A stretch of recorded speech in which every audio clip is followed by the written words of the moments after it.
Parle à nos cœurs aujourd'hui, nous te prions sincèrement et nous te remercions profondément pour ta puissante bénédiction au nom de Jésus. Et tout le monde a dit Amen.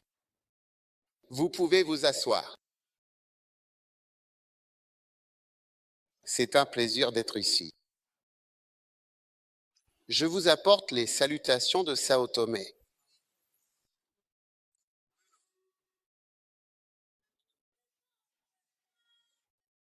Vous savez, nous étions sur l'île de Sao Tomé et, nous avons prêché au cours de 4 nuits.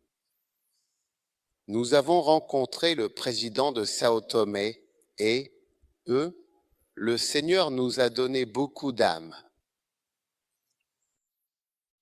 C'était une conférence de pasteurs et, c'était une bénédiction d'être avec le monde lusophone.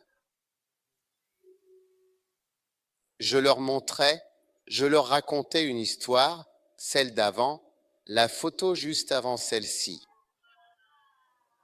Bonjour. Ah oui, je leur disais une histoire. Ah oui. Vous voulez entendre cette histoire? Très bien. Alors aujourd'hui, je veux partager avec vous un court message.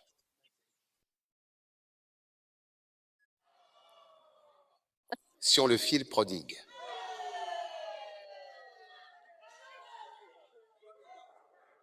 Ouais. Merci pour toutes vos célébrations.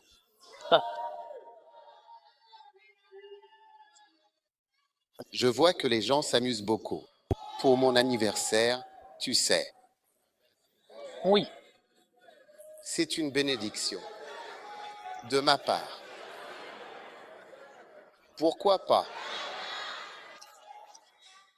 Si vous lisez Luc chapitre 15, Très bien. la première phrase de Luc chapitre 15, au verset 32, nous affirme tout simplement ceci, il fallait bien festoyer et se réjouir. Oui, il fallait bien festoyer et se réjouir. Quand le Père expliquait que c'est juste que nous fêtions cela. Et il nous montra la formule. Amenez le veau gras. Il nous faut de la viande. Il faut sentir la viande en train de rôtir.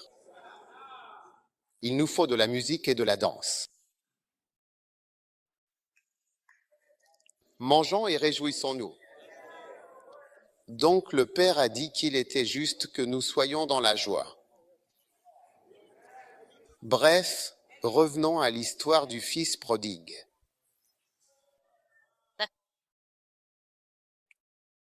Luc chapitre 15, verset 11. Il est dit, un homme avait 2 fils. Père, que ton Saint-Esprit parle à nos vies. Amen. Au nom de Jésus, Amen. Amen. Il est dit, un homme avait 2 fils. Très bien. Maintenant, il y a 2 de tout, il existe toujours, en toutes choses, le bien et aussi le mal, présent partout. Donc vous pouvez. Il n'avait pas un fils, il en avait 2. Alors, ceux d'entre vous qui pensent que tout le monde est mauvais, vous serez surpris de découvrir qu'il y a aussi de bonnes personnes. Et pour ceux d'entre nous qui pensent que tout le monde est d'une certaine façon, vous serez surpris de voir qu'il y a des gens qui ne sont pas du tout comme ça. Waouh. Ceux d'entre vous qui pensent qu'il n'y a plus de vierges. Vous seriez surpris qu'il y a 100 vierges assises derrière votre chambre.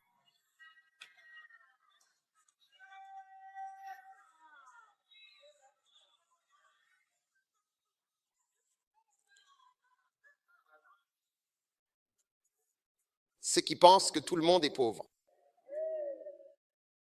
Vous seriez choqués d'apprendre que tout le monde n'est pas pauvre.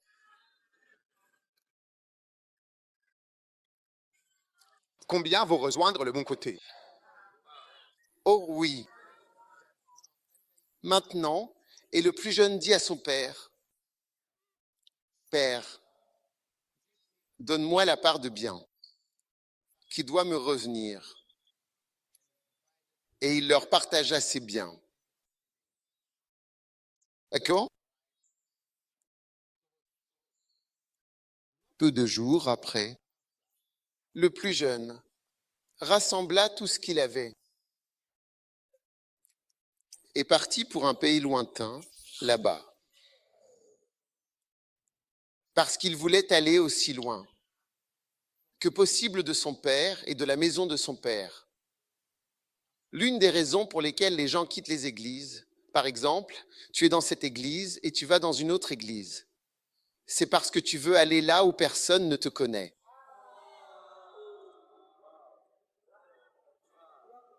Parce que quand tu marches sur la plage en Bithynie, quelque part, personne ne te connaît là-bas.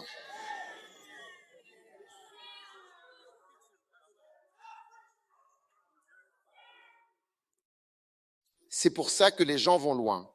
Ils ne veulent pas que quelqu'un les connaisse. Et là, en effet, il a gaspillé ses biens en menant une vie de débauche.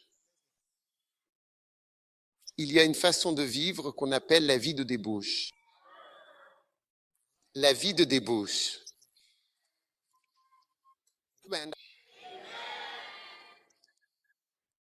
Ou une vie de gaspillage. Vie. Et quand il eut tout dépensé, tout disparut. Il y eut une grande famine, alors.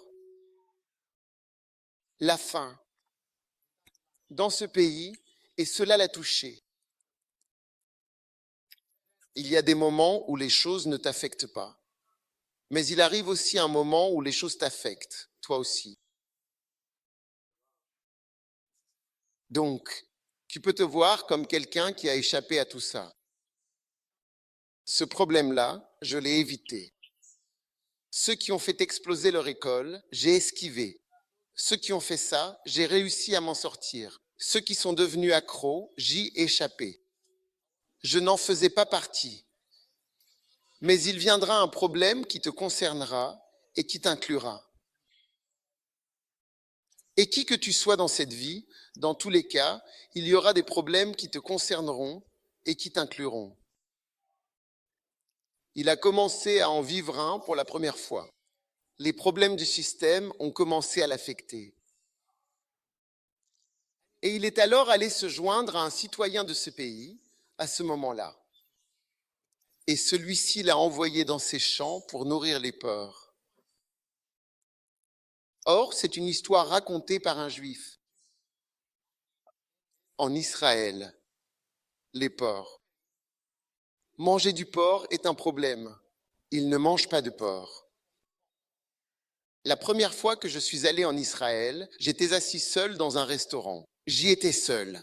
Et le serveur est venu avec son menu et je l'ai regardé et je lui ai demandé, « Vous avez du porc ?» Il m'a regardé, oh. C'était comme si je demandais s'ils avaient des lézards ou quelque chose que personne ne mange. Donc après avoir vu ça, quand j'ai lu l'histoire du fils prodigue, pas ça. Est-ce qu'il mangeait des côtelettes de porc ou des brochettes de porc? Mais il les nourrissait. C'est grave. Donc cela montre que son cas était plus grave que ce que l'on pourrait même imaginer. Et puis on l'a envoyé dans les champs pour nourrir les porcs. Là, il aurait bien voulu remplir son ventre. Avec la maison que les porcs ont mangée, mais personne ne lui en donnait. Vous voyez, il arrive un moment où l'on touche les fonds. Et toucher le fond doit te faire réagir. Parfois, ce sont tes circonstances qui doivent te parler et te dire que quelque chose ne va pas. Quelque chose ne va pas. Je ne devrais pas être comme ça. Ou je pourrais mieux faire. Ouais. Ou comment ai-je fait pour me retrouver dans cette situation?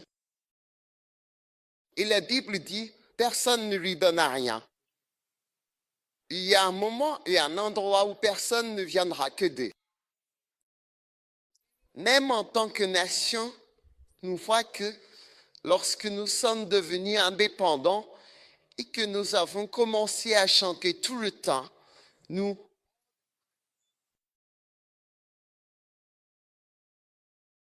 résisterons à la domination des oppresseurs.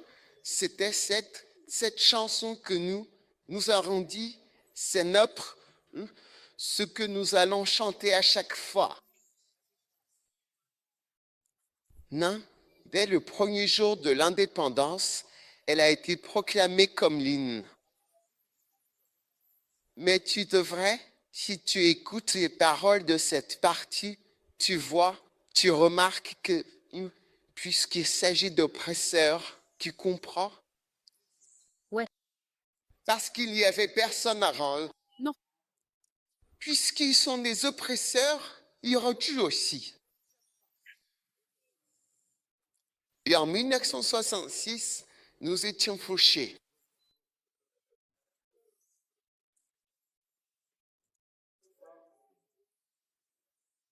Tu m'écoutes? Oui. Donc, et quand il fut revenu à lui-même, personne ne lui donna rien. Il y a donc un moment où personne ne te donne rien. Parfois, tu verras que vraiment, le moment viendra où personne ne te prêtera d'argent et personne ne t'aidera, absolument. Et quand il fut revenu à lui-même, il dit, combien d'ouvriers chez mon père ont du pain en abondance, hein, et moi ici je meurs de faim. Verset 18, je me laisserai, j'irai vers mon père et je lui dirai, Père, j'ai péché contre le ciel et contre toi.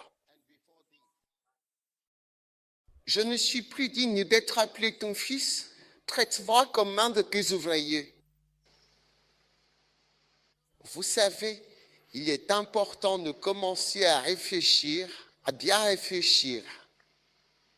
Quand on réfléchit profondément, on finit par changer. Donc, ceux d'entre vous qui vivent leur vie sans réfléchir, qu'en est-il de ceci? Qu'en est-il de cela? Et si quelque chose arrivait? Et si vous mouriez? Vous voyez, beaucoup de gens ne réfléchissent pas vraiment à ce qu'ils font. Vous voyez quelqu'un qui est en colère et qui dit, je vais tuer cette personne. Si vous y réfléchissez, après l'avoir tué cette personne, vous allez passer le reste de votre vie en prison et vous allez souffrir dans une situation horrible. Cela vous sera changé basique. Beaucoup de gens ne réfléchissent donc pas profondément à ce qu'ils font. Ce fils prodigue, vous savez, il était tellement occupé qu'il ne pouvait pas réfléchir. Il était tellement content du peu d'argent qu'il avait. Un jour, j'ai rencontré un millionnaire et ce millionnaire m'a invité à dîner. Il m'a invité à un dîner très spécial. Oui, un millionnaire. Et il était chrétien. Alors je lui ai demandé, comment êtes-vous devenu chrétien? Il a dit, je suis devenu chrétien parce que je suis allé en prison.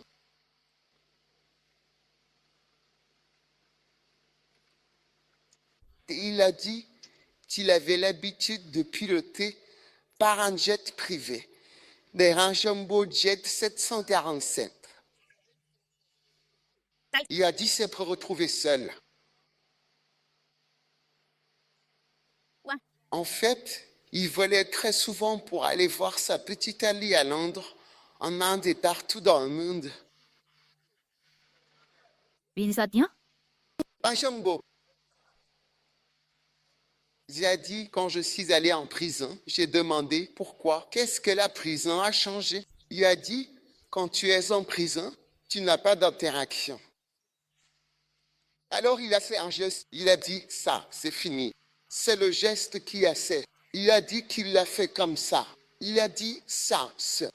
Tu commences à réfléchir et commences à penser à Dieu. C'est comme ça que j'ai été sauvé. Donc ce garçon, il a commencé à réfléchir un peu. Si tu réfléchis un peu, tu changeras. Ouais. Si tu veux, réfléchis grec. Réfléchis à ce que tu fais. Ouais. Réfléchis à ta vie. Réfléchis à la façon dont tu avances. Réfléchis aux petits amis que tu as, à la série de petits amis et de petites amies et aux bêtises. Tu vois, pendant que tu filmes, un tiers de toutes les personnes qui filment meurent. 1, 2, 3, 1, 2, 3, 1, 2, 3. Pendant que tu bois. Et que tu fais l'idiot. Et que tu vis n'importe comment. Si tu y réfléchis, si tu réfléchis un peu plus profondément, tu commenceras à changer. Tu sais, certains d'entre nous, au cours de notre vie, voudrions-nous que nos filles se comportent comme tu te comportes quand tu auras une fille?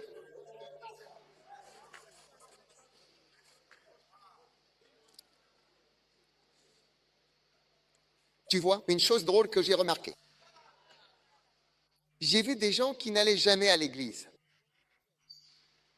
En grandissant et en ayant des enfants. Leurs enfants les voyaient ne pas aller à l'église. Et les enfants sont devenus pareils. Mais ils se sont rendus compte que non, ce n'est pas bien qu'un enfant grandisse sans connaître Dieu.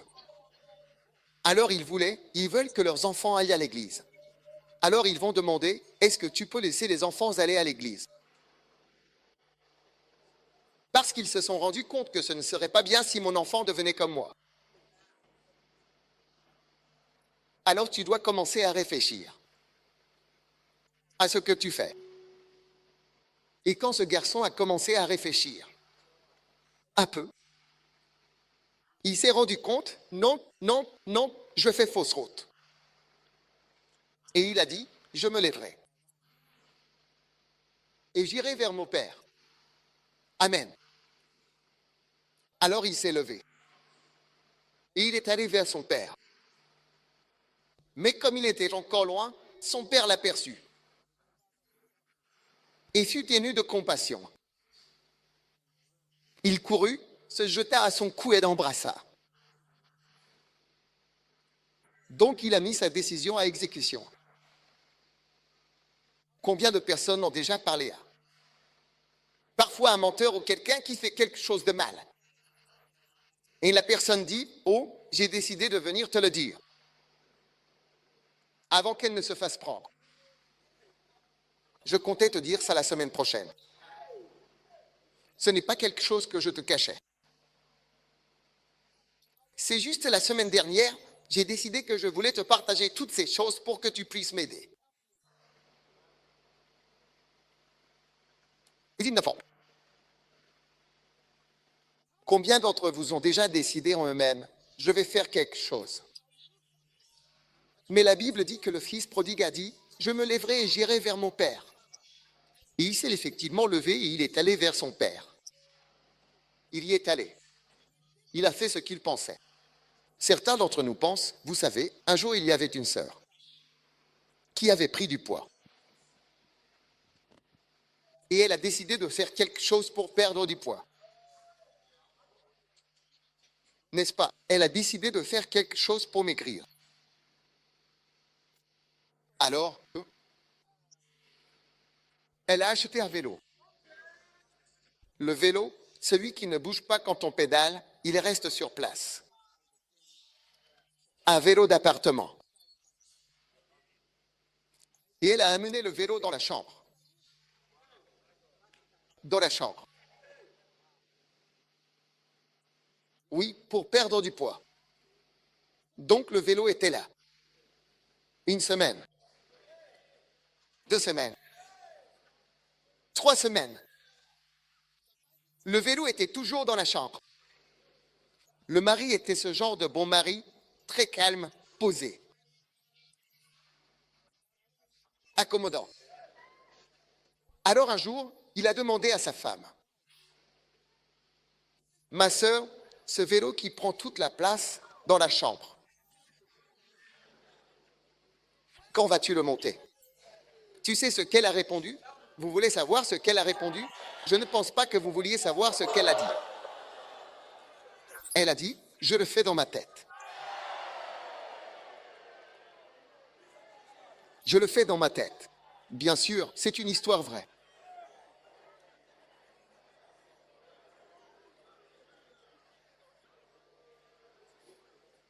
Mais le fils prodigue, lui, n'a pas dit « je vais chez mon père dans ma tête ». Le fils prodigue n'a pas dit « je vais le dire dans ma tête ». Il y est allé, il s'est levé et il y est allé. Beaucoup de gens disent « oh, je le fais dans ma tête ». Je demande pardon dans ma tête. Je le prévois dans ma tête. Je construis une maison dans ma tête. Je change dans ma tête. Vous êtes exactement comme cette dame qui faisait du vélo dans sa tête. Et elle n'a jamais fait de vélo physiquement. Elle n'a jamais perdu de poids. Et je pense qu'à la fin, une décision a été prise concernant le vélo. Il devait être retiré de la pièce. Tu m'écoutes? Il a dit, je vais me lever. Et alors il s'est levé. Il est allé jusqu'au bout. Je te vois aller jusqu'au bout de ta décision. Aujourd'hui est le dernier jour de la procrastination. Un jour, je chassais des démons d'une jeune femme. Il y avait environ 36 démons.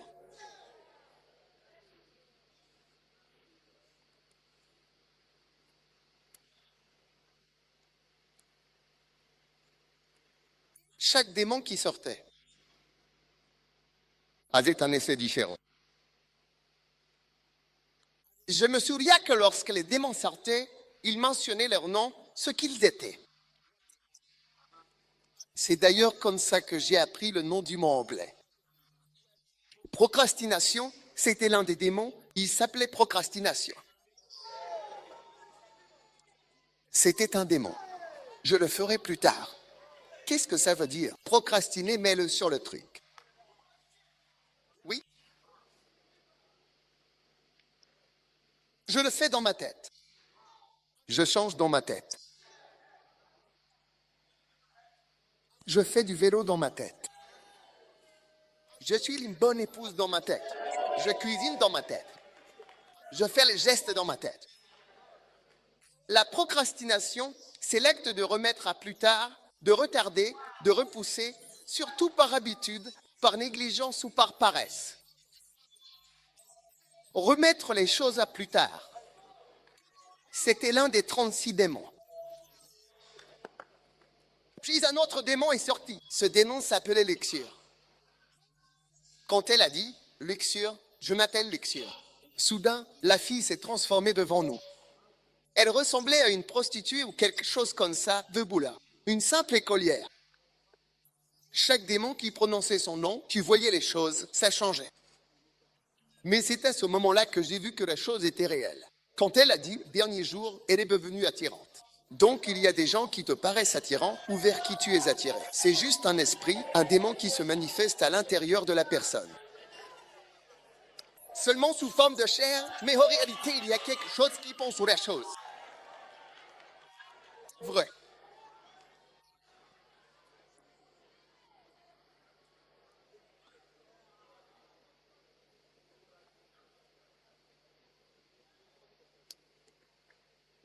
Alors il se leva et alla vers son père. J'aime le fait qu'il se soit levé. Et alors qu'il était encore noir. Son père le vit et fut pris de compassion. Et courut. Il se jeta à son cou et l'embrassa. Je veux te dire quelque chose. Si tu es ici et que tu as décidé de servir Dieu ou que tu as décidé d'être chrétien, je veux te dire que Dieu va t'aider à le faire. Tu vois, décide simplement d'être chrétien, de servir Dieu. Certains d'entre vous, vous ne venez même pas régulièrement à l'église. Certains d'entre vous, quelqu'un doit vous dessiner. Et vous tirez dehors comme s'il arrachait une dent de votre bouche. Mais je vais te dire que lorsque tu prendras la décision, tu verras que Dieu t'aidera. Pourquoi est-ce que je dis cela? Parce que lorsqu'il s'est levé et qu'il est allé vers son père, il n'est même pas arrivé jusqu'à la maison. Le père s'est levé pour aider le garçon à rentrer à la maison. Et le père s'est levé, a couru vers lui et l'a embrassé. Je veux dire, il pensait que ça allait être une rencontre difficile. Ça va être un gros projet. Je veux dire, quand je le verrai, il sera en colère. Il y aura tous les anciens qui vont se rassembler. Ils vont lui dire, mets-toi à genoux, tais-toi, petit garçon. Qu'est-ce que tu ferais? Rien du tout. Son père s'est levé pour l'aider. Certains d'entre vous se demandent, comment puis-je quitter ce garçon? Ce sera plus facile que vous ne le pensez. Le jour où vous le quitterez, vous verrez que vous êtes tellement fort. Tu diras, alors c'est ça qui n'allait pas chez moi. Certains d'entre vous penseront, je ne peux pas quitter cette fille, ou je ne peux pas arrêter ce mode de vie. Dès que tu prends la décision et que tu te lèves, pour arrêter ou pour changer, quel que soit ton problème, tu verras que le Père sera activé depuis le ciel et qu'il viendra à ta rencontre à mi-chemin. Et tu verras qu'il t'aide à faire ce que tu as déjà décidé de faire. Alors reçois l'aide de Dieu. Dieu t'aide à faire sa volonté. Alléluia. Combien parmi vous sont enthousiastes que le Père court pour venir à ta rencontre à mi-chemin? Même plus qu'à mi-chemin. Et il se jeta à son cou et l'embrassa. Tu sais, tu te demandes même si tu seras bien accueilli. Mais maintenant, il n'y a plus de doute sur l'accueil. Parce que tout commence déjà par des baisers. Dis à quelqu'un, tu seras le bienvenu. Certains d'entre vous se demandent, est-ce que je devrais revenir à l'église? Je te dis que tu seras le bienvenu. Ce sera plus facile que tu penses. Tu sais, un jour, j'ai connu un pasteur, il a quitté l'église. Puis il était dans le ministère. Après 14 ans, il a quitté l'église, il a quitté le ministère à plein temps, il a quitté l'église. Après 14 ans, il a décidé, il a dit, je vais y retourner. Oui, je vais y retourner. Alors il l'a fait. Il m'a écrit une lettre. Il le donna à son père et à sa mère. Il a dit à son père et à sa mère, s'il vous plaît, allez voir les exarques et nous la parole et donnez-lui cette lettre. C'est ce que j'ai dit. Je fais revenir. À l'église, tu es mon église. En tant que fils,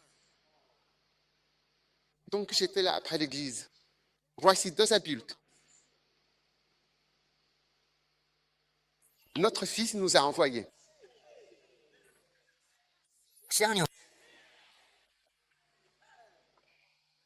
Il vous a quitté il y a 14 ans. Il dit qu'il veut rentrer à la maison. Que devons-nous faire? J'ai dit non. Comment? Est-ce qu'il veut bien?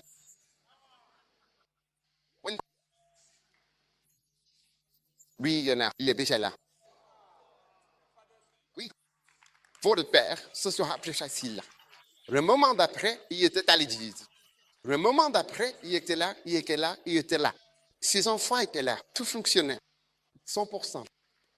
Donc, ça va être plus facile. Je dis, ça va être plus facile que tu ne l'imagines. Oui. Servir Dieu est bien plus facile que tu ne peux le penser. Combien d'entre vous ont fait de mauvaises choses que vous pensez ne pas pouvoir arrêter? Je vous prophétise que ce sera plus facile que vous ne le pensez. Amen. Et le Père dit à ses serviteurs, Je veux juste lire ceci avant de partager quelque chose, parce que c'est agréable de lire l'histoire. Elle se suffit déjà à elle-même. C'est vraiment beau. Et puis le fils lui dit, même si le père l'a embrassé, le fils a dit, mais si ça permet, Terre, j'ai péché contre le ciel et devant toi. Il y a des choses que vous devez dire. Certains d'entre vous, vous venez et vous dites, vous êtes assis là, je suis venu. Il faut rester là silencieux. Il faut parler. Il faut parler. Il y a des choses qui doivent être dites. Père, j'ai péché. Je suis désolé. Dis-le clairement. J'étais une bête. C'est comme ça qu'on dit pardon. Il ne vient pas juste. Tu aurais pu rester là et venir dire, ah, tu sais, je faisais certaines choses. Un investissement grec avec des cochons, parce que les Juifs ne s'intéressent pas aux cochons ni aux porcs, peu importe. Mais c'est un business vraiment, vraiment rentable. Donc, je travaillais avec un investisseur dans une entreprise internationale. Comment tu appelles ça, une entreprise? J'ai juste décidé de faire une pause et je passais près de la maison. Je voulais te voir et voir comment allait la famille et tout le monde.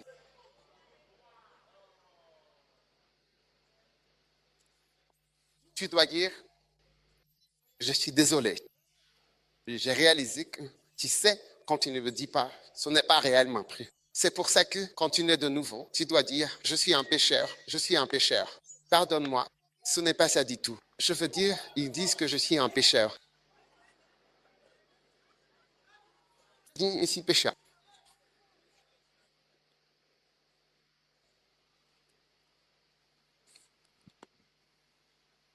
Un jour, je suis allé chez un certain homme et il me racontait quelque chose. Il disait que, tu sais, il y avait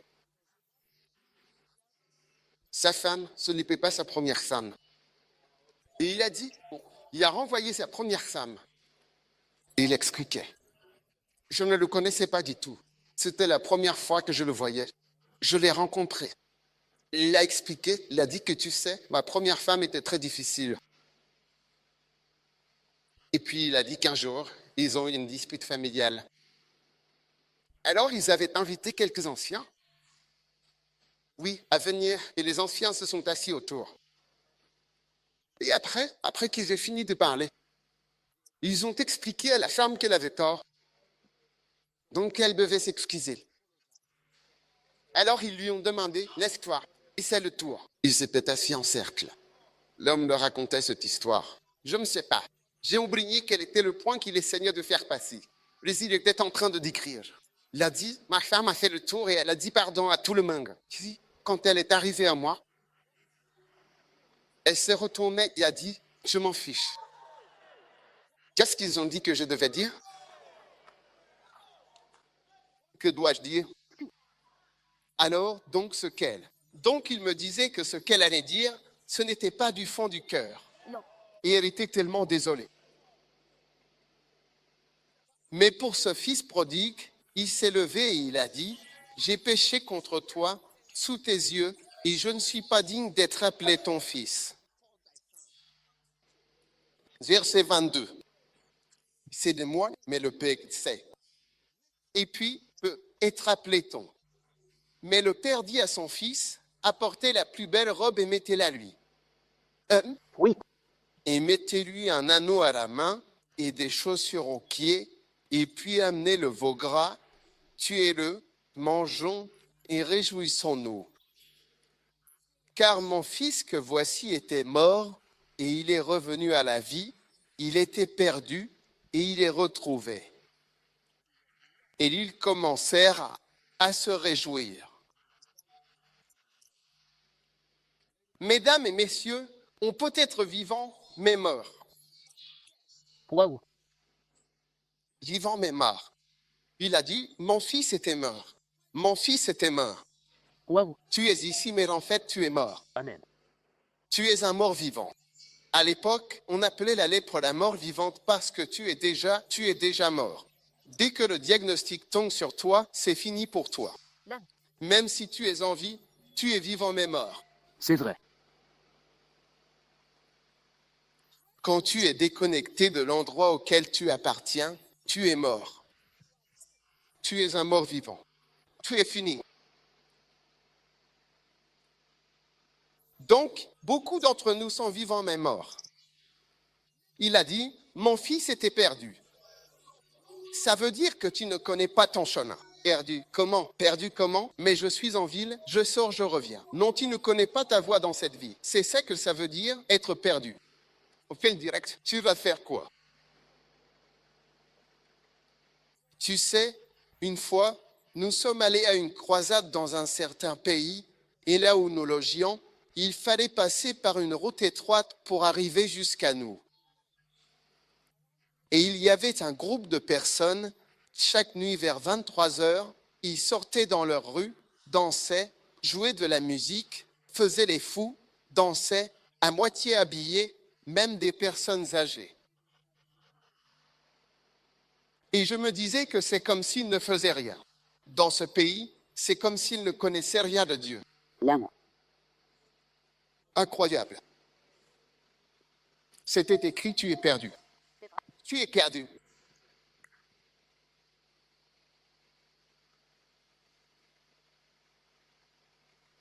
Un jour, j'ai vu une crevette. Ou c'était comme un homard. Il était sur la cuisine, sur le plan de travail de la cuisine. Et il était vivant, mais il était vivant et il bougeait. Tu comprends? Comme un homard. Donc il se dirigeait vers la zone de la cuisinière. Tu me suis? Et il y avait posé sur le feu une grande poêle en métal qui était entièrement remplie d'huile très chaude et bouillonnante, prête à être utilisée. Mais l'huile ne bouillonnait pas. Elle était immobile. Clairement. Et puis la cuisinière était aussi électrique. Donc il n'y avait aucun bruit. Waouh.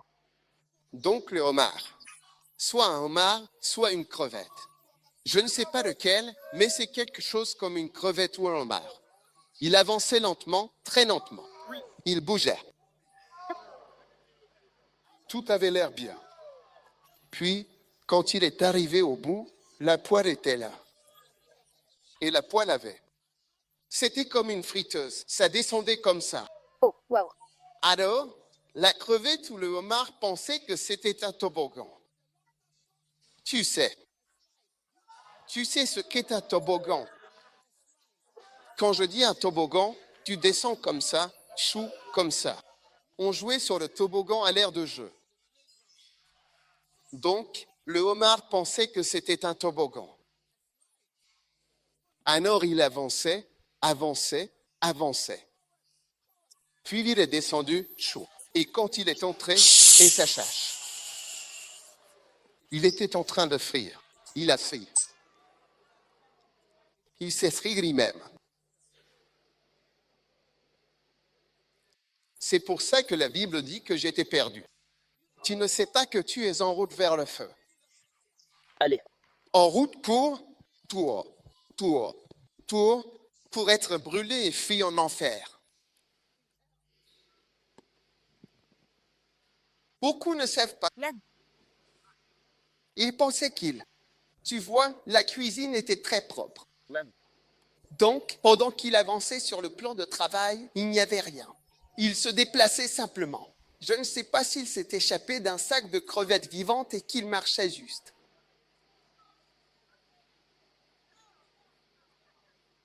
La cuisinière était allumée.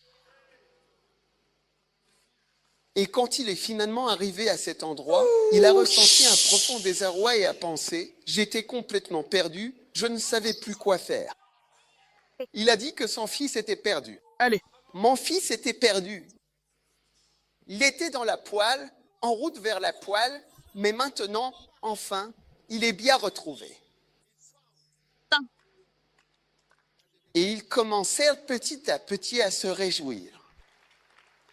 Écoute, je me souviens d'un homme. Il était à l'université.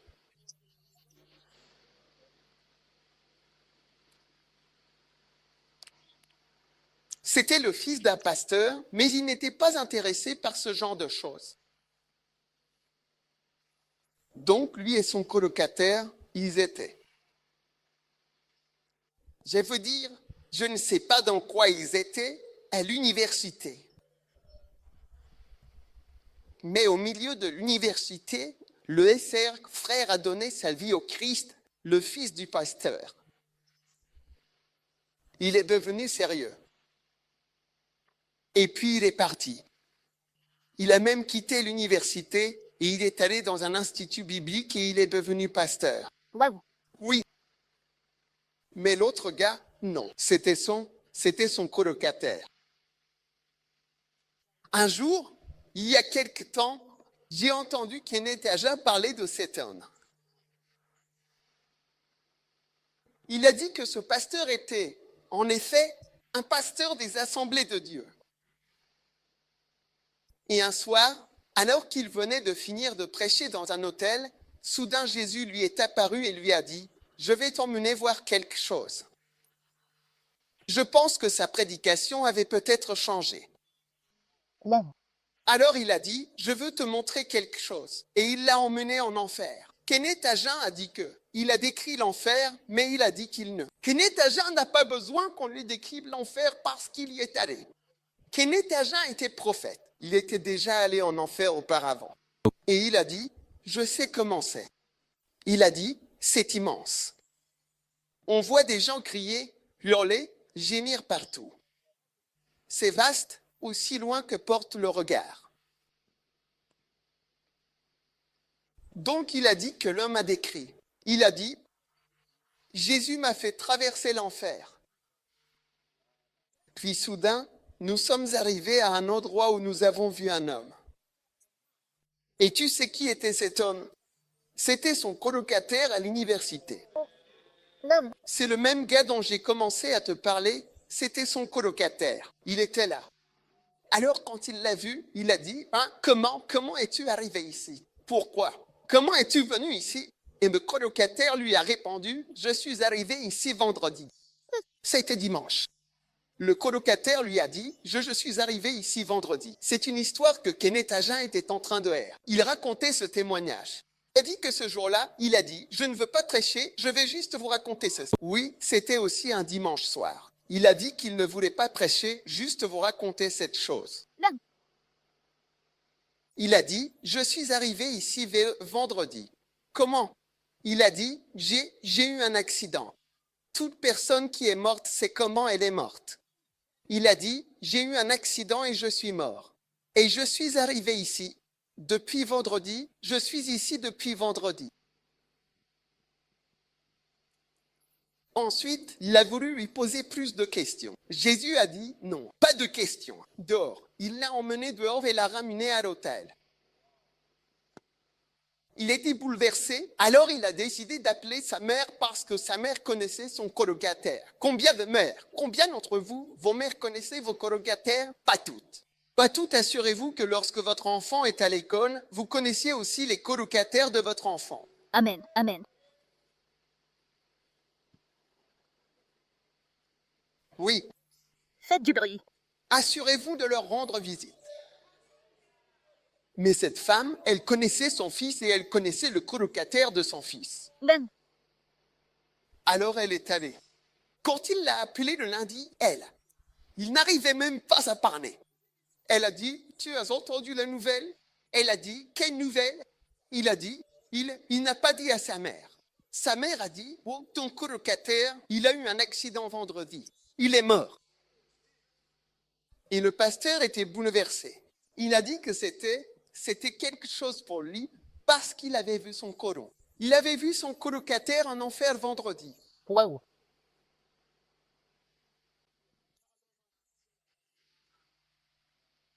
Alors, il a dit, mon fils était perdu. Quand tu dis que tu es perdu, ça veut dire que c'est là que tu te diriges. Tu vas dans cette direction. Tu es comme la crevette qui avance vers le feu. Ceux qui vivent leur vie sans Dieu, qui s'éloignent même de Dieu. Il a dit, quoi? Oui, c'est ça. Regarde.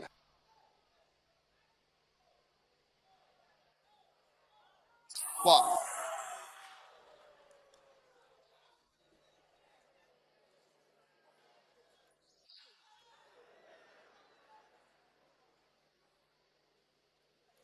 Mon fils était perdu.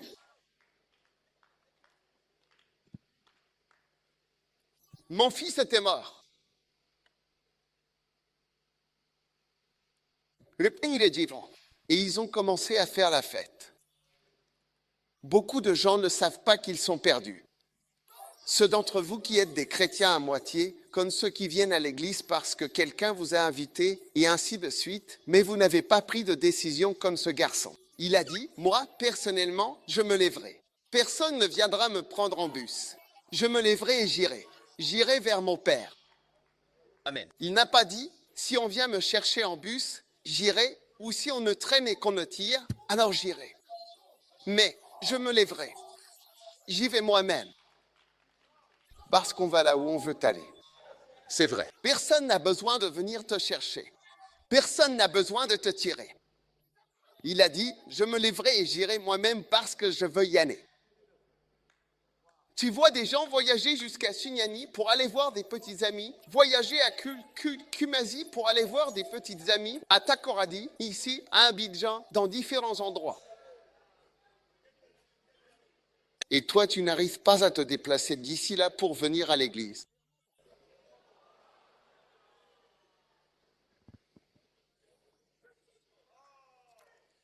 Et permettez-moi de lire mon histoire. Mon fils était perdu. Mon cher garçon, jeune homme, peut-on dire de toi que tu es perdu? Peut-on dire que tu es perdu? Je regardais un gars. Il a tellement de voitures, tellement de maisons, tellement de... Je me demandais, je m'inquiétais, est-ce qu'il y pense? La Bible dit que, la Bible dit, quand il est revenu à lui-même, quand il a commencé à y réfléchir, que puis-je faire de toutes ces choses?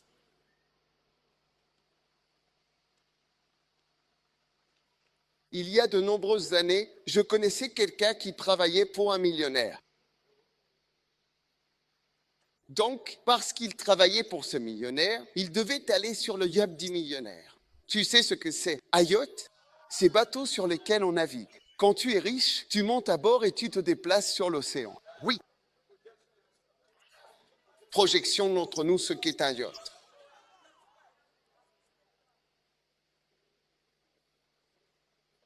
Montalo. Oui. Oui. Alors, il a dit qu'un jour, quand il est allé, chute, il a vu un homme assis là. Chaque fois qu'il y va, l'homme est juste là. Où est le yacht? Quand tu es riche, tu peux en avoir un. Tu seras là-bas. Écoute, on aura notre yacht au paradis, t'inquiète pas. Mais non. Alors, il a vu un homme en train d'en réparer un. Et donc, chaque fois qu'il venait, l'homme était millionnaire, il était assis là, juste à faire quelque chose, à s'amuser. Il se demandait qu'est-ce qui ne va pas avec cet homme. Il ne travaille pas, ne fait rien, juste là. Il a dit avoir été diagnostiqué d'un cancer et il était en train de mourir. Alors il ne savait pas quoi faire. Donc il venait juste s'asseoir là, à s'amuser. C'est comme s'il attendait juste de mourir. Quand on réfléchit un peu plus profondément et qu'on se demande, qu'est-ce que je fais? Où cela va-t-il mener?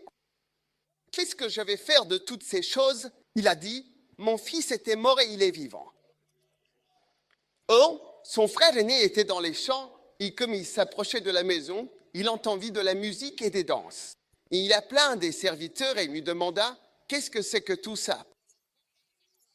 Et le serviteur lui répondit, ton frère est revenu et ton père a tué le veau gras parce qu'il l'a retrouvé sain et sauf. Combien d'entre vous veulent être sains et saufs pour l'éternité? Je le veux. Oh, oui. Sains et saufs. Sains et saufs. Levez la main et dites, sains et saufs en Jésus. Ça en Jésus. Vous ne pouvez être sains et saufs qu'en Jésus-Christ. Parce qu'aucun de nous ne peut dire que nous sommes bons. Combien parmi vous peuvent dire que vous êtes bon?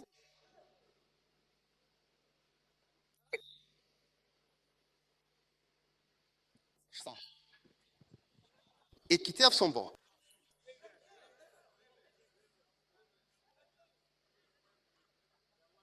Combien veulent la sécurité?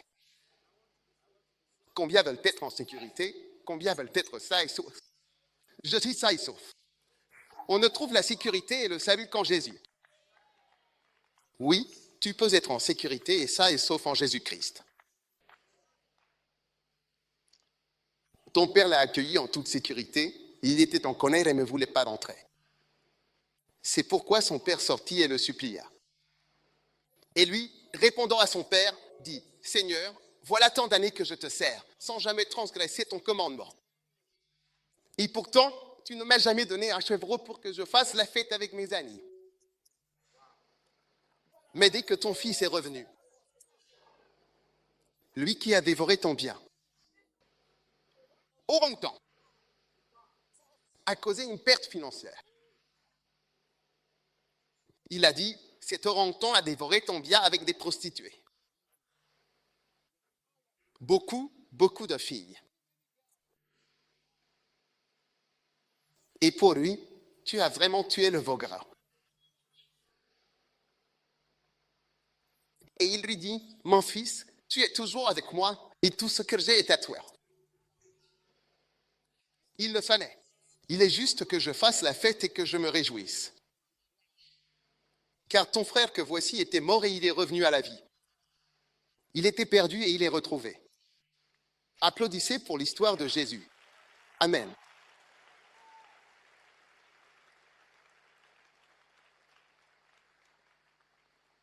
Aujourd'hui, Dieu t'appelle à rentrer à la maison, à venir dans un endroit où tu es en sécurité, innocent, en sécurité et en paix.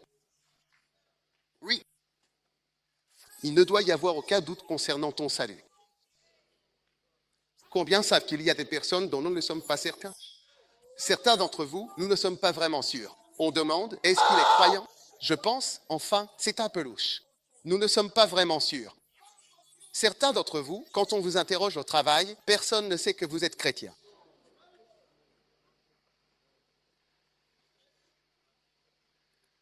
Aujourd'hui, Dieu veut que tu sois en sécurité, comme quand tu es sûr. En sécurité et en paix. Tu sais, certains examens, en les passant, tu sais que tu as réussi. Je suis en sécurité et en paix. Quand tu as réussi, je vais réussir. Mais pour certains, tu n'es pas en sécurité. Et tu n'es pas en paix. Mais Dieu veut te voir en sécurité et en paix.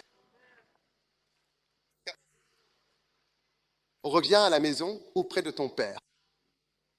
Reviens à Dieu. Tu ne seras jamais solide et en sécurité à moins d'être proche de ton Père. Tu dois être proche de ton Père céleste. Tu dois être reconnecté à la maison, solide. Rentre à la maison. Rentre à la maison. Arrête de faire l'idiot. Arrête de tourner autour du pot. Arrête de jouer au faux. À moitié, à moitié. À moitié, c'est un pied dedans, un pied dehors. Non, assieds-toi. Vous bloquez la vue des gens. Reviens à la maison. Viens et sois en sécurité. Je veux que tu sois en sécurité. Je veux que tu sois en sécurité et en paix en Dieu. Je ne veux pas qu'il y ait de doute. Es-tu vivant ou n'es-tu pas vivant? Es-tu en Dieu ou pas? N'es-tu pas en Dieu? Est-ce que tout va bien? Parfois, tu entends que quelque chose s'est passé et tu demandes, est-ce qu'il va bien? Tu sais, quand je suis allé au Diabolino, m'ont amené une jeune femme. Ils ont vu qu'elle était en noir. Ils ont dit, s'il vous plaît, priez pour cette dame. J'ai demandé, qui est-ce? Il a dit, c'est la femme d'un de vos pasteurs. Il a dit que son mari était sur un bateau. Un bateau qui va de Libreville à Port-Gentil. Oui, sur la mer. Et alors que le bateau avançait, je ne sais pas quel type de bateau, avec des passagers sur la vraie mer, par un lac rempli de monde. Elle m'a raconté. Alors j'ai demandé, qu'est-ce qui s'est passé? Elle a dit, mon mari m'a appelé. Elle a dit que le bateau sur lequel nous sommes, qui nous emmène d'ici à ici, coule comme si nous étions au milieu de l'eau. Il est en train de sombrer pendant que nous avançons. Alors il a dit qu'ils avaient du réseau en mer. Donc elle l'a appelé et lui a dit, il l'a appelé et lui a dit, elle a répondu, d'accord, mais c'est la panique. Voilà ce qui se passe. Et puis, à ce moment-là, elle a dit, je crois qu'il a donné son gilet de sauvetage à quelqu'un.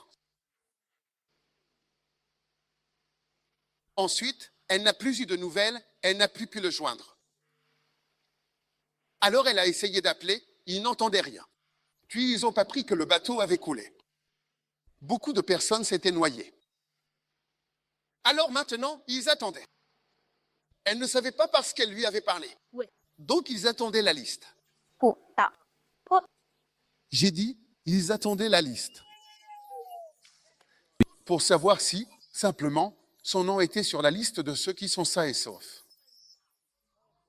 Ou s'il est perdu. Tu comprends la différence entre perdu et sain et sauf?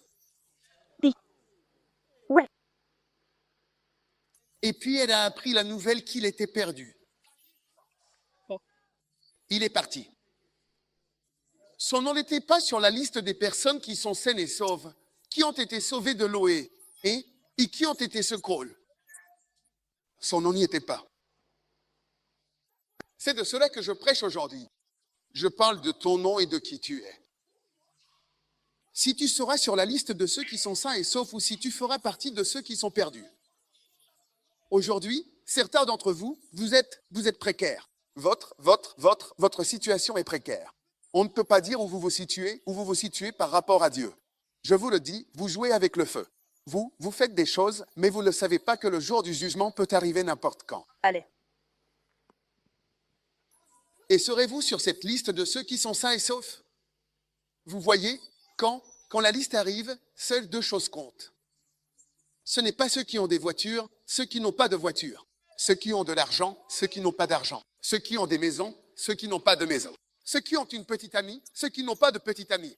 Ceux qui ont de l'argent à la banque, ceux qui ont un travail, ceux qui n'ont pas de travail. Ceux qui ont peu, ceux-ci, et ceux qui n'ont pas. Une seule chose compte, ceux qui sont sauvés et en sécurité et ceux qui sont perdus. Prêche. Đi. Il n'y a que deux listes. Prêche. Il a dit, ton père l'a reçu sain et sauf. Amen. Sain et sauf. Ton nom est-il inscrit en toute sécurité dans le livre de vie de Dieu?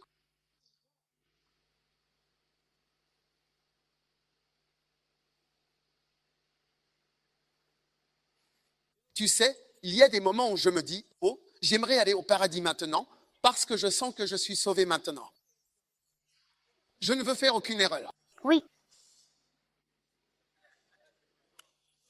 Parce que je dois y arriver sain et sauf. Sain et sauf. Jeune fille, quand tu es. Certains d'entre vous aiment être pris dans les bras. Vous aimez les câlins. Vous vous sentez en sécurité quand on vous serre dans les bras. La personne qui te serre dans ses bras est pire qu'un dragon. C'est pire qu'un dragon, je te le dis. Drago. Drago. Oui, c'est ça. C'est tout ce que tu veux, mais ça ne te rend pas en sécurité. Ça ne te rend pas sain et sauf. Sans Dieu, tout s'effondre. Allez. Tout ce qui te concerne s'effondre. Ouais. La Bible dit, il a gaspillé. Tu vois, le garçon pensait que quand j'aurai l'argent, ma vie ira bien. Mais tu vois, l'argent seul ne suffira pas. Amen. Et l'argent seul ne suffira pas. Tu peux avoir l'argent, mais si tu n'as pas Ne serait-ce que la position où si tu n'as pas la communication, si tu n'as pas les conseils, si tu n'as pas la relation, il y a tellement de choses qui feront que l'argent s'épuisera. Donc, avant même que le garçon ne s'en rende compte, tout l'argent était parti. Parce que l'argent sans la relation, l'argent sans la connexion, l'argent sans la proximité du foyer, l'argent sans même ta position de fils, l'argent sans certaines de ces choses, ça ne sert à rien. C'est comme ça que les gens deviennent insignifiants. Parce que tu ne comprends pas combien de choses fonctionnent ensemble pour te rendre normal. Nennen. Pense juste, si j'ai de l'argent, tout ira bien pour moi. Certains pensent que si vous avez de l'argent, tout ira. Alors, avoir de l'argent, donc, quand il est de l'argent, tout va bien, tout ira bien. Non. Il y a plus que ça. Il y a plus que ça. Tu peux avoir le. Et ça va, ça va. L'argent a disparu. Le garçon n'en revenait pas. Il a gaspillé son sceptre. Sans vieux, ta vie sera juste gâchée. Tu gaspilles ton corps, ta beauté. Tu penses ça, je suis une belle fille. Oh, mais là, tu vois que tu as été dégradé. Chaque garçon avec qui tu sors te fait descendre d'un cran. Chaque garçon avec qui tu sors te dégrade, t'humilie, t'abaisse. Hein? Il te rabaisse. Il t'abuse et t'abaisse.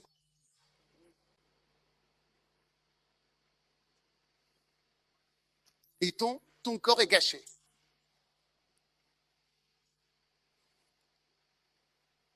Il y a un livre, quoi, qui a été écrit par une sorcière. Une sorcière qui a été sauvée. Oui, une sorcière qui a été sauvée. Une sorcière sauvée.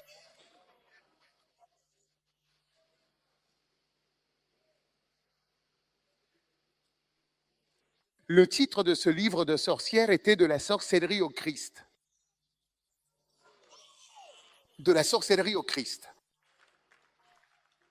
Mais ce n'est même pas le livre. Moi, je ne le sais pas. Même, ce dont je me souviens de ce livre, c'est la photo à l'arrière du livre.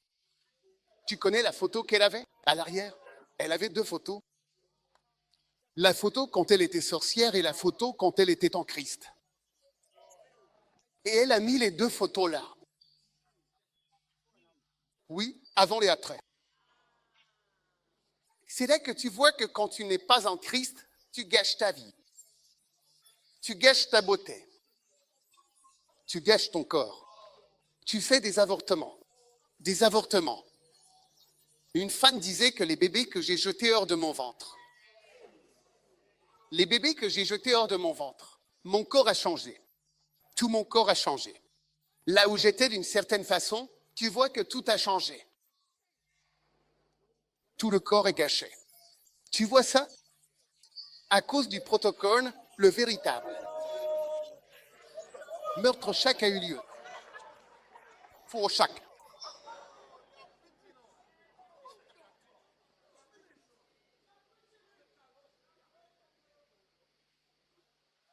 Quand tu t'éloignes de ton père, tu dis que même si tu as l'argent, c'est comme si tu gâchais. Tu es en train d'être gâché. Tu sais, en médecine, il y a quelque chose qu'on appelle le wasting.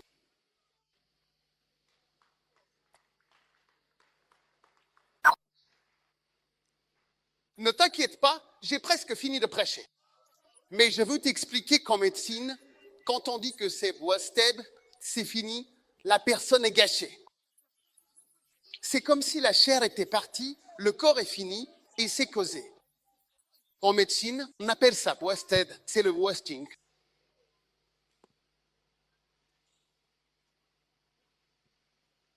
Il y a quelques années, j'étais aux urgences. J'étais le médecin cette nuit-là. C'était moi. J'étais le seul. Et ils ont amené un garçon de 25 ans. Il était à moitié inconscient. Quand ils l'ont amené, j'ai dit qu'il avait l'air tout à fait normal, en très bonne santé. J'ai demandé « Qu'est-ce qu'il a ?» Ils ont dit « Il vomit du sang. » Donc il était faible et tout ça, on a installé. là-dedans, et puis il a commencé à vomir.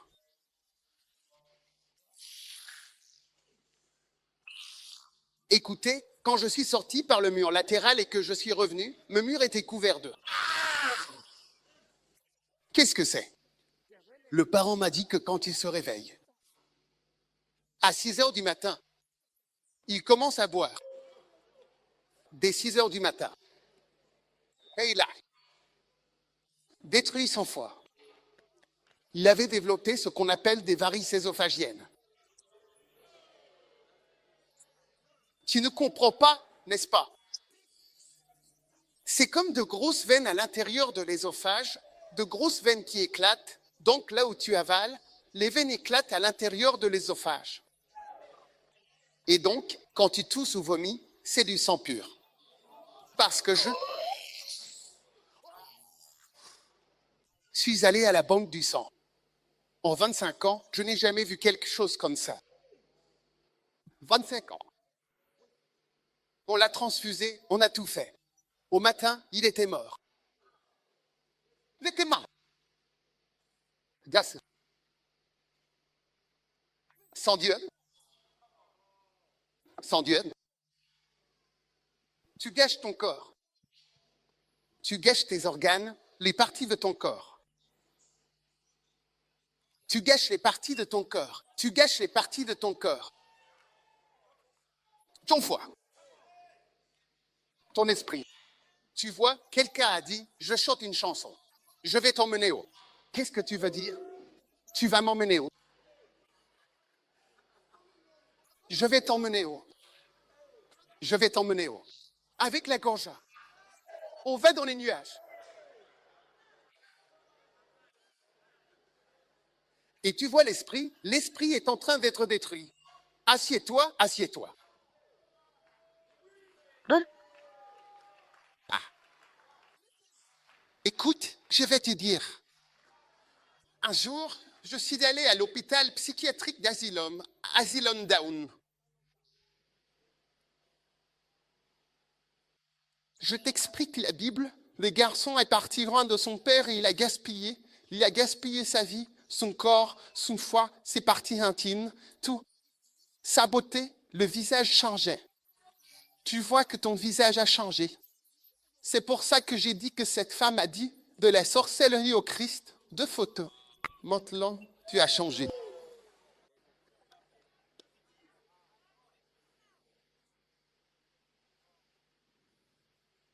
Bonjour. Écoute. Un jour, j'étais dans le service de psychiatrie à la clinique psychiatrique. On était là pour faire de la psychiatrie. Puis une femme est venue avec son fils. Je ne savais pas ce qui se passait. Apparemment, le fils tenait de l'herbe. Et il partait en vrille. Le médecin n'a pas attendu. Il a dit, lève-toi. Et il a dit, suis-moi. Et le garçon a suivi. Et nous avons aussi suivi le gars qui était défoncé. Tu es en train de faire une chanson? Je fais t'emmener où?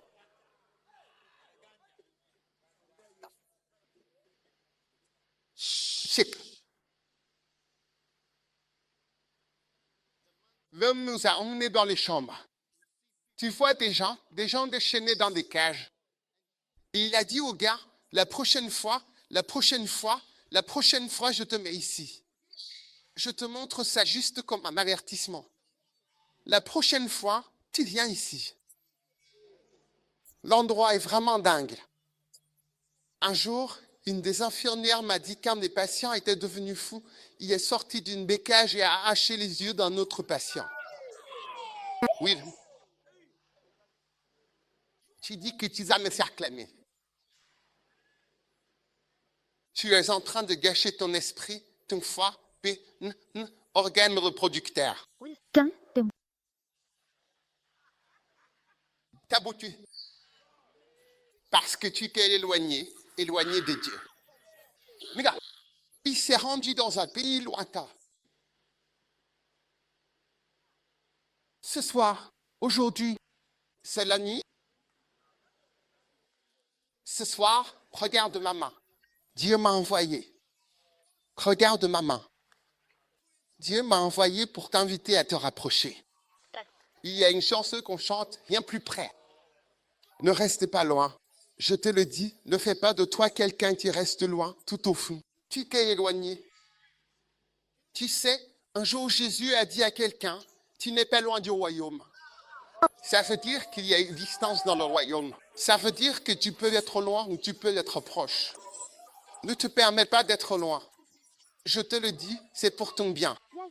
C'est pour ton bien. Oui.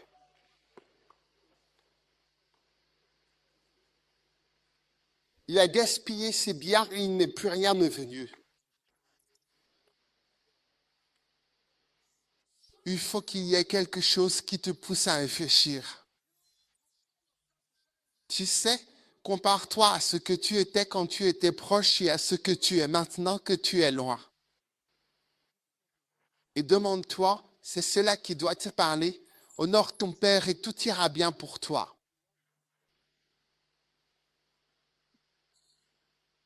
Chaque fois que tu honores un Père, tu ajoutes quelque chose à ta vie, à ton existence. N'importe lequel des terres, honore-les. Si tu as 17 pères, honore-les tous. Chaque fois que tu honores un père, cela t'apportera quelque chose, car la Bible dit, afin que tu vives longtemps. Aujourd'hui, regarde ma main. Oui. Tu vois ma main? Elle t'appelle, approche-toi. Approche-toi. N'accepte pas d'être quelqu'un, tu restes à la périphérie, en marge. Personne ne connaît ton nom. Moi, ça m'est égal s'ils ne connaissent pas mon nom. Tu dois t'en soucier. Ça m'est égal s'ils ne se souviennent pas de moi. Que s'ils parlent à la remède, tu devrais tenir ton oreille. Près d'eux, près d'eux, près d'eux. Tiens tes oreilles. Ne t'assieds jamais là-bas. Ne t'assieds jamais juste devant un haut-parleur. Hein? C'est dangereux.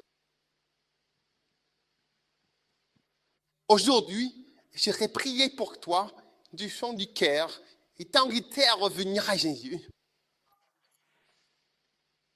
Et Jésus va inscrire ton nom. Alléluia. Jésus va écrire ton nom. Amen. Et moi aussi, je vais t'aider à écrire ton nom. Et aujourd'hui, nous allons certifier que tu es sain et sauf. Tu es en sécurité dans le livre de vie. Tu es sain et sauf et tu es solide. Tu es solide. Tu es solide. Il n'y a aucun doute. Il n'y a aucun doute sur le fait que ton nom soit sur la liste de noms. Sain et sauf. Combien d'entre vous veulent que leur nom soit inscrit dans mes livres de vie? Levez-vous. Je veux prier. Je veux prier maintenant. J'ai envie de prier maintenant. Levez la main, tout le monde. Répétez cette prière avec moi. Si vous voulez donner votre vie à Jésus, tout le monde est debout. Tout le monde est debout. Maintenant, je ne sais pas, peut-être que je devrais vous inviter. Peut-être que si tu es ici, quelqu'un t'a invité à l'église, quelqu'un t'a invité à l'église. Tu veux dire, pasteur, prie avec moi, je veux donner ma vie à Jésus. Si vous êtes ici comme ça, où que vous soyez, peut-être sentez-vous que je suis loin, mais je veux m'approcher. Je ne suis pas en sécurité, je le sais. Je ne suis pas sain. Je ne suis pas solide. Mais aujourd'hui, je veux changer tout cela. Et je veux venir à Dieu. Pasteur, prie avec moi. Aide-moi à inscrire mon nom dans des livres de vie. Je ne veux pas mourir. Aux obsèques, les gens se demanderont au ciel ou en enfer. Non, non, non, non. Étais-tu un croyant? N'étais-tu pas un croyant? Mais ton nom sera inscrit. Si tu es ici dans cette situation, que tu veux que je prie avec toi, que tu veux donner ta vie à Jésus, que tu veux t'approcher de Dieu, alors lève ta main bien rond, comme ceci, juste cette main, juste. Une main comme j'ai levé la mienne comme ça. Lève ta main aussi comme ça. Je veux que tu fasses comme j'ai fait. Pasteur, prie avec moi. Je ne veux pas être quelqu'un au sujet duquel les gens ne sont pas sûrs. Les gens ne sont pas sûrs à mon sujet. Et moi non plus, je ne suis pas sûr de moi. Je ne suis pas sûr.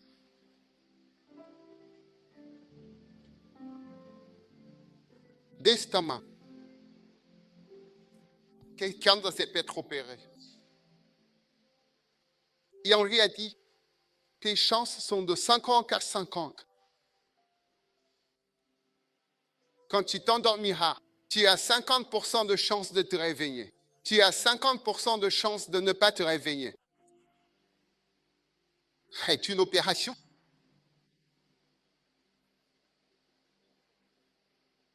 Oui. Combien parmi vous ferez cette opération? La plupart d'entre nous préfèrent laisser la maladie là. Laisser la maladie là, cette opération. Et pas besoin. Personne ne veut quelque chose que vous ne mettez pas. Tu n'es pas en sécurité. Et tu n'es pas rassuré plutôt que d'avoir la tête tranquille. Si tu veux être en sécurité et rassuré, si tu veux donner ta vie à Dieu, alors lève à nouveau la main comme tu as fait. Et si tu veux les rejoindre, peu importe qui tu es, peu importe qui t'a invité, tu veux dire, pasteur, prie pour moi. Je ne veux suivre personne, je veux suivre Dieu et je veux m'approcher de Dieu. Alors ta main doit être bien levée, comme la mienne l'est aussi. Regarde ma main et lève aussi ta main comme ça. Pasteur, prie avec moi. Je veux donner ma vie à Dieu maintenant si tu as levé la main comme ça, comme ça. Je veux que tu fasses encore une chose. Je veux que tu viennes vers moi depuis l'endroit où tu te tiens. Prends ton téléphone, ton sac et viens vers moi ici devant. Je me tiens ici, j'ai pas quand. Viens depuis le côté. Viens, viens, viens. Approche-toi. Viens d'en haut. Viens de partout. Viens vers moi devant. Je veux prier avec toi. Je veux t'aider à connaître Jésus aujourd'hui. Tu sais que tu as gardé en toi pendant toutes ces années. Je vais t'entendre.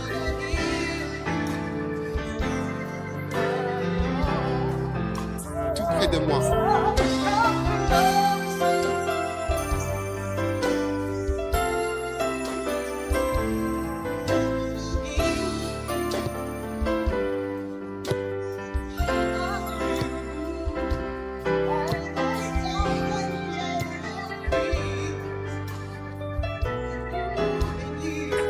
Viens, mon ami, je veux prier avec toi. Approche-toi, approche-toi, approche-toi. Avance et fais entendre ta voix. Moi, je vais t'entendre. Je vais te toucher. Tu viens à moi aujourd'hui. J'essuierai toujours tes larmes parce que je veux maintenant, chaque fois, t'entendre dire le Seigneur.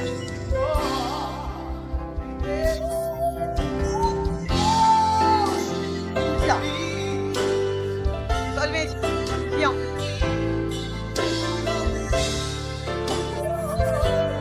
Allez, maman, allez, maman, allez, maman.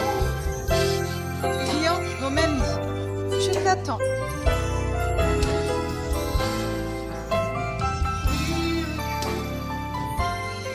Pour toi. Je m'apprête à prier, mais s'il y a certaines personnes, vous voyez, ce n'est pas que vous n'êtes pas chrétien, mais vous n'êtes pas en sécurité. C'est non. Nous ne pourrions pas dire à 100% que nous sommes sûrs que votre nom est inscrit dans le livre de vie. Alors, avant de prier, si vous êtes ici, que vous n'êtes pas sûr d'aller au paradis ou en enfer, s'il y a le moindre doute, vous savez, ou quoi que ce soit, je veux juste que vous leviez la main et que vous veniez. Je vous donne la chance une dernière fois. Venez, venez, venez. Levez simplement la main et rejoignez-les ici devant, car je veux prier une prière spéciale avec vous. Pourquoi? Parce que Jésus a toujours demandé aux gens de venir publiquement. Sortez au grand jour et dites, Jésus, je te reçois, où que vous soyez. Si vous voulez Jésus, si vous voulez que je prie avec vous, venez vite. Applaudissez-les pendant qu'ils viennent. Applaudissez-les en venant. Allez, approchez-vous. Allez, approchez-vous. Doucement, approchez-vous. Allez, descendez-là.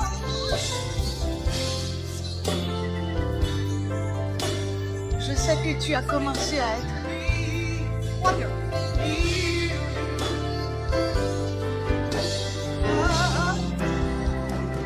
Mon fils est perdu, mais mon fils est retrouvé. Mon pris tes mains, les illégitimes. Viens mon ami, viens, descendons. Viens du côté, viens de partout. Viens Dieu. Aujourd'hui, Dieu t'appelle. vers moi. Je veux t'entendre. Je veux t'entendre et te toucher. Je ne le dirai à personne d'autre. Tu peux me faire confiance.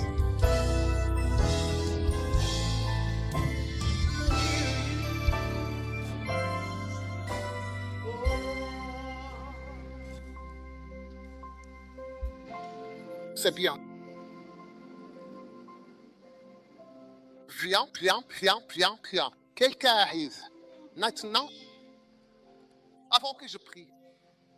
Vous savez, une fois je suis allé à l'aéroport et j'ai entendu une annonce. Ceci est le vol KLM 589 à destination de Cano et Amsterdam. Toute personne, quiconque souhaite prendre ce vol, a dit, ceci est l'appel final. C'est le dernier appel. Je veux te donner le dernier appel. Si tu es ici, je veux Dieu. J'ai besoin de Jésus. C'est le dernier appel. Si tu sais que tu devrais être ici, c'est le dernier appel. Applaudissez pour lui. Viens. Il y a une fille ici, c'est ton dernier appel pour changer ta vie, changer ta façon de faire. C'est ton dernier appel. Viens plus près de moi. Alors viens, c'est le dernier appel. C'est le dernier appel. C'est le tout dernier. Ceci est l'appel final. Ceci est l'appel final. Un appel que je veux toucher. Comment il s'appelle? Viens mon ami. Viens. Tu fais peut-être partie de la chorale, tu es peut-être à l'église. Aujourd'hui, Dieu t'appelle. C'est le dernier appel, l'appel final.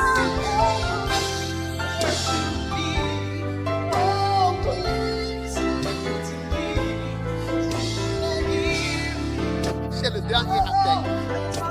La porte se ferme, les portes se ferment, la porte se ferme. Si tu veux venir, tu dois venir maintenant. Tu dois venir maintenant. Si tu veux venir, il faut venir maintenant. Viens plus près, viens encore plus près.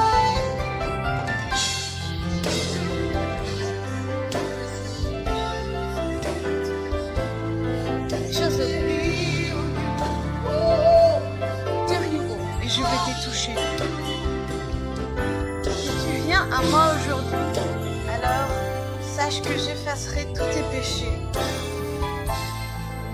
Je veux te guérir. Il est Seigneur. Très bien. Levez mes mains. Tu peux encore venir si tu viens, et je veux que tout le monde se joigne à nous. Levez les mains. Dites cette prière avec moi.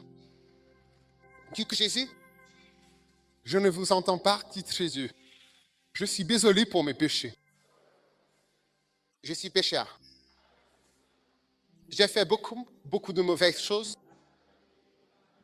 S'il te plaît, pardonne-moi pour tous mes péchés, toute ma méchanceté, tous mes mensonges, tous mes vols, toutes mes mauvaises actions.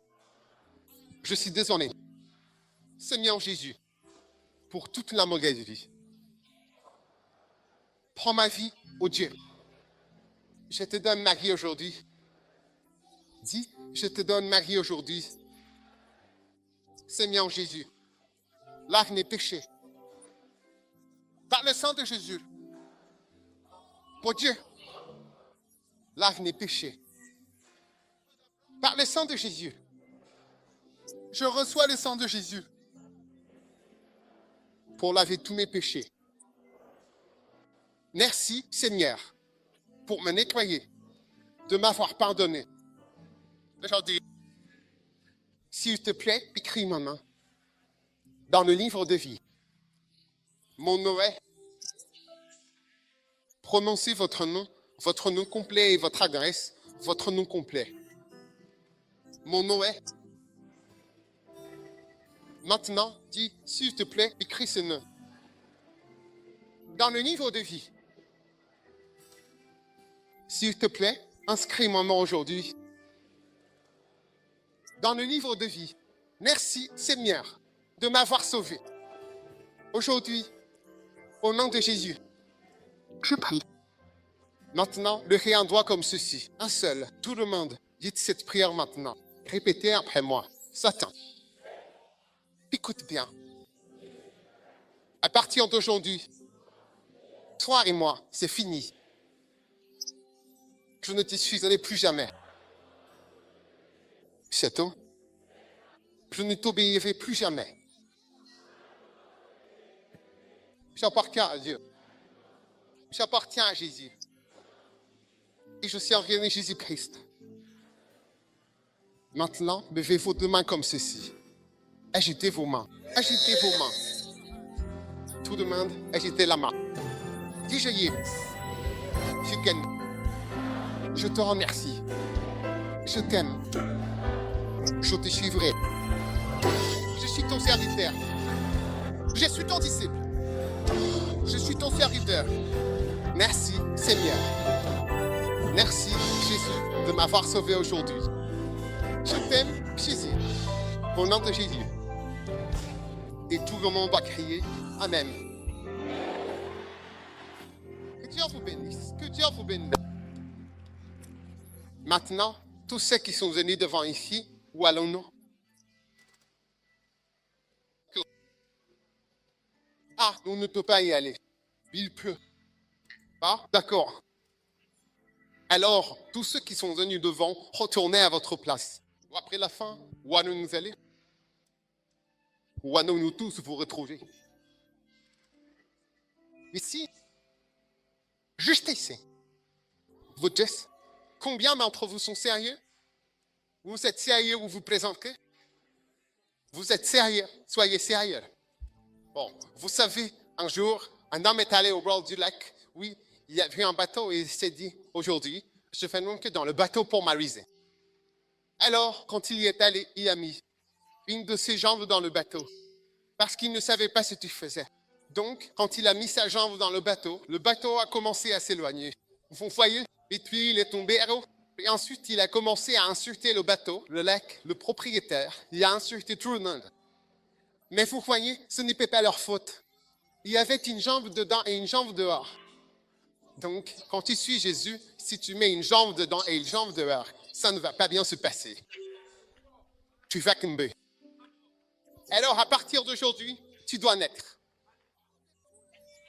Les deux jambes dans l'église, en Christ, en Dieu. Si tu mets seulement la moitié de ta jambe, tu tomberas à l'eau et tu commenceras à insulter tout le monde, y compris l'église. Mais à partir d'aujourd'hui, tu mets tes deux jambes, tes deux mains, ta tête, ton cœur, tout ton être dans la barque avec Jésus. Est-ce que je peux t'entendre dire Amen? Alléluia, que Dieu te bénisse. Alors retourne à ta place. Quand nous aurons terminé, reviens ici au centre. Nous allons finir dans 5 minutes et ensuite tu reviendras.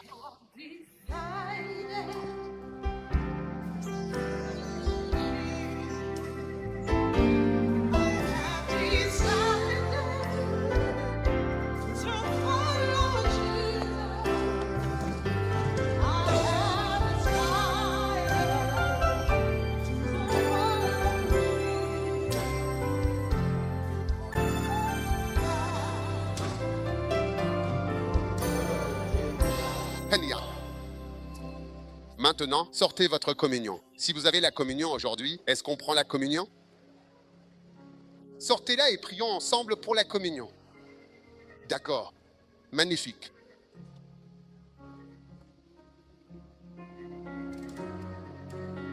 Maintenant, même si vous n'avez pas la communion, levez-vous.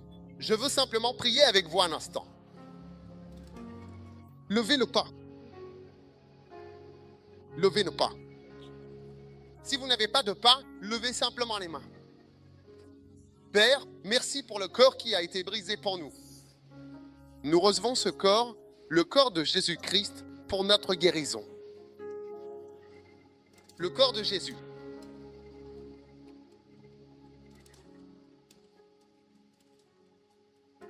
Maintenant, levez le vin. Si vous n'en avez pas, ce n'est pas grave. Levez simplement la main car je prie aussi et une bénédiction va venir sur tous ceux qui prient. Maintenant, que le sang de Jésus efface tout péché et vous rende à nouveau entier. Père, merci pour ton sang précieux par lequel nous sommes sauvés aujourd'hui, le sang de Jésus-Christ.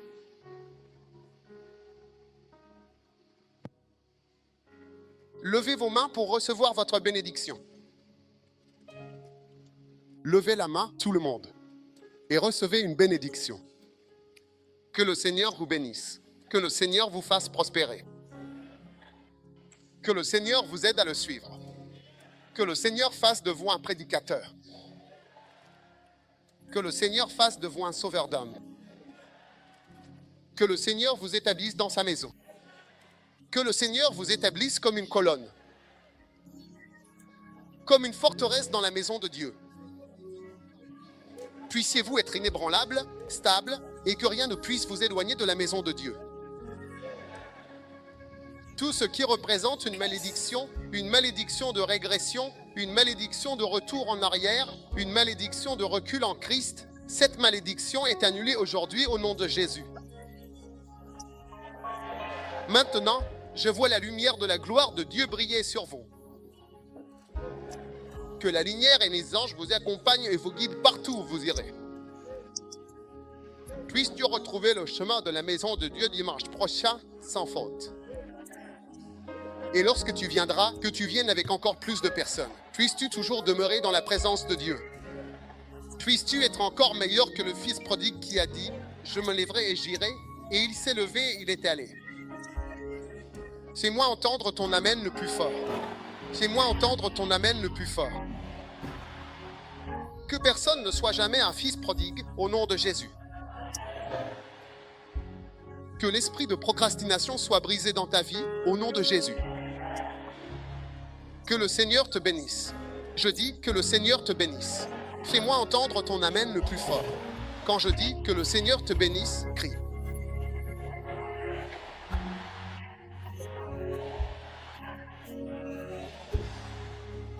Tu n'es pas venu à Christ pour être diminué. Et donc, que le Seigneur t'augmente en toutes choses. Fais-moi entendre ton amen le plus fort. Je n'entends pas ton amen le plus fort. Que le Seigneur te baptise de sa bonté et de ses miséricordes. Au nom de Jésus-Christ. Maintenant, lève ta main comme ceci. Cette main, la main droite. Tout ce que tu n'as pas pu saisir, tiens-le. Parce que tu étais un fils prodigue. À partir d'aujourd'hui, que ta main saisisse ce que tu n'as pas pu saisir auparavant. Que tu possèdes ce que tu ne pouvais pas posséder. Que tu aies ce que tu ne pouvais pas avoir. Que le Seigneur te bénisse de sa bonté et de ses miséricordes. Au nom de Jésus-Christ de Nazareth. Que tout le monde fasse 2 pas. 1, 2. Faites le 3e pas. Que tu entres dans de bonnes choses. Et que tes pas cette semaine et dans les semaines à venir soient guidés prophétiquement par le Seigneur vers un bon endroit, un bon espace, une bonne chose. Au nom de Jésus. Quel que soit le piège qui a été tendu contre toi cette semaine, je déclare des échappatoires divines et des sorties divines. Au nom de Jésus, que j'entende ton amen le plus fort. Quelles que soient les embûches et tout ce que la méchanceté t'attend cette semaine, c'est annulé et renversé au nom de Jésus. Fais-moi entendre ta voix et dis amen bien fort.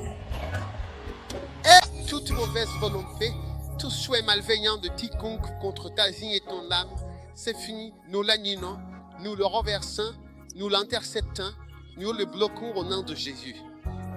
Fais-moi entendre ton amen le plus fort. Maintenant, lève tes 2 mains comme ceci. Que ta main représente une coupe et que ta coupe soit remplie. Que le Seigneur remplisse ta coupe. Que le Seigneur remplisse ta coupe de son rein, de son vie, de sa gloire, de sa bénédiction. Que ta coupe déborde cette semaine au nom de Jésus-Christ de Nazareth. Lève ta main droite et dis, je ne manquerai d'aucune bonne chose. Je ne manquerai d'aucune bonne chose. Le Seigneur m'a béni. Comme je suis venu à la maison de Dieu, je rentre chez moi avec une bénédiction. Je suis béni en m'arrivant et je suis béni en repartant. Au nom de Jésus, crie ton Amen le plus fort. Et Dieu te bénisse. Dieu bénisse. Vous pouvez vous asseoir. Sortez votre offrande bénie. Sortez votre offrande bénie. Vos finances passent au niveau supérieur.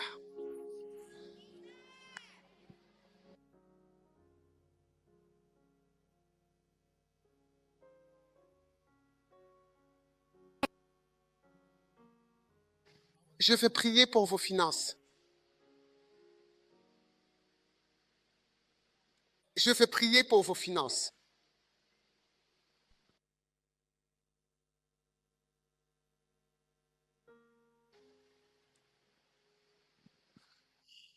Écoutez, tout le monde, pour cette offrande en particulier, trouvez quelque chose. Même si vous n'avez rien, dites à votre voisin, je n'ai rien à donner, si tu me donnes quelque chose pour que je puisse donner. Je veux que vous soyez bénis, je ressens une bénédiction pour chaque donateur. Terre, bénis chaque donateur aujourd'hui au nom de Jésus. Maintenant, que tous les demeurent aussi, que tout le monde vienne à l'avant. Venez avec vos dîmes, venez avec tout. Mettez-le dans le panier, que chaque pas que vous faites soit béni. Si vous faites 27 pas, que 27 petits anges vous suivent partout et soient une bénédiction pour vous au nom de Jésus. Plus vous faites de pas, plus il y a d'anges.